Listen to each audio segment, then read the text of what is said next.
ഷെഡ്യൂളുകളെല്ലാം മാറ്റേണ്ടി വരുമല്ലേ? താമസം ഉണ്ടാവും അല്ലേ? എല്ലാ ഷെഡ്യൂളുകളും മാറും. ആളുകളുടെ ഈ തള്ളിച്ച നമ്മൾ കാണിക്കുന്നത് അവരെ കാണിക്കാതെ പോകാൻ സാധിക്കില്ല.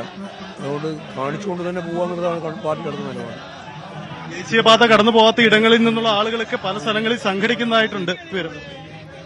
എവിടെയാണോ ആളുകളുള്ളത് അവിടെയെല്ലാം കാണിക്കും.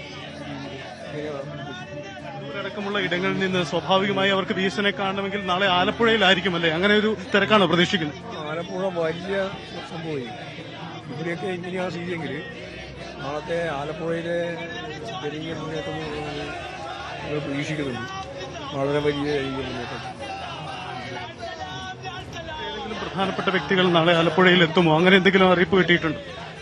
രാഘവനും ഒരു അതുപോലെ തന്നെ തമിഴ്നാട്ടിൽ നിന്ന് ടി വി മുമ്പ് ബാലകൃഷ്ണനും അതുപോലെ തന്നെ മറ്റേ സഹാക്കളൊക്കെ വരുന്നുണ്ട്.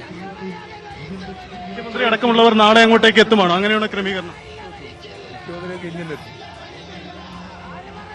സെക്രട്ടറി പൂർണ്ണമായി ഈ യാത്രയ്ക്കൊപ്പം ഇങ്ങനെ യാത്ര ചെയ്യാം. നേതാക്കളും പുറകിലുണ്ടെന്ന് തോന്നുന്നു അല്ലേ?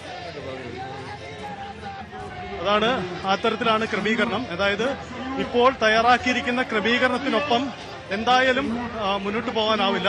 സ്വാഭാവികമായും താമസമുണ്ടാകും. അത് പാർട്ടി മനസ്സിലാക്കുന്നുണ്ട്. അതുകൊണ്ട് അത്തരത്തിൽ പരമാവധി ആളുകൾക്ക് വിഎസിനെ കാണാൻ സൗകര്യമൊരുക്കി തന്നെ മുന്നോട്ട് പോവുകയാണെന്നാണ്.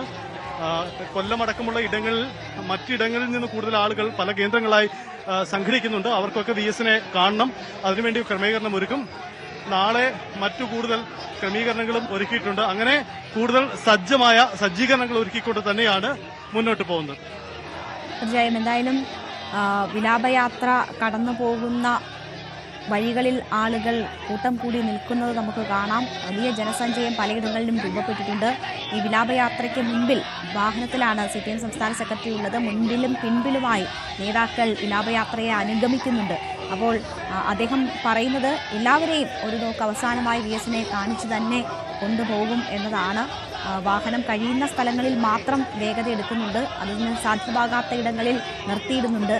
പോയിന്റുകളിൽ അല്ലാത്ത ഇടങ്ങളിലും നിർത്തിയിടുന്നുണ്ട്. പരമാവധി ആളുകളെ വിഎസിനെ അവസാനമായൊരു നോക്ക് കാണാൻ കാത്തു നിൽക്കുന്നവരെ നിരാശരാക്കാതെയാണ് ഇപ്പോൾ വിലാപയാത്ര മുന്നോട്ട് പോയിക്കൊണ്ടിരിക്കുന്നത്. സമയക്രമങ്ങളെല്ലാം തെറ്റും എന്നത് CPM സംസ്ഥാന സെക്രട്ടറിയും സൂചിപ്പിക്കുന്നുണ്ട്.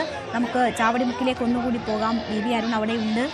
അവിടെ കൂടി നിന്ന ആളുകൾ നമ്മളോട് അവരുടെ വിഎസിനെ കുറിച്ചുള്ള ഓർമ്മകൾ പങ്കുവെക്കുകയായിരുന്നു. എന്തുകൊണ്ട് എത്തി അവർ വിഎസിനെ അവസാനമായി കാണാൻ? എന്താണ് അവിടെ അവരെ പ്രേരിപ്പിച്ച ഘടകം എന്നൊക്കെ BB അരുൺ ചോദിച്ചറിയുകയായിരുന്നു. അരുണിലേക്ക്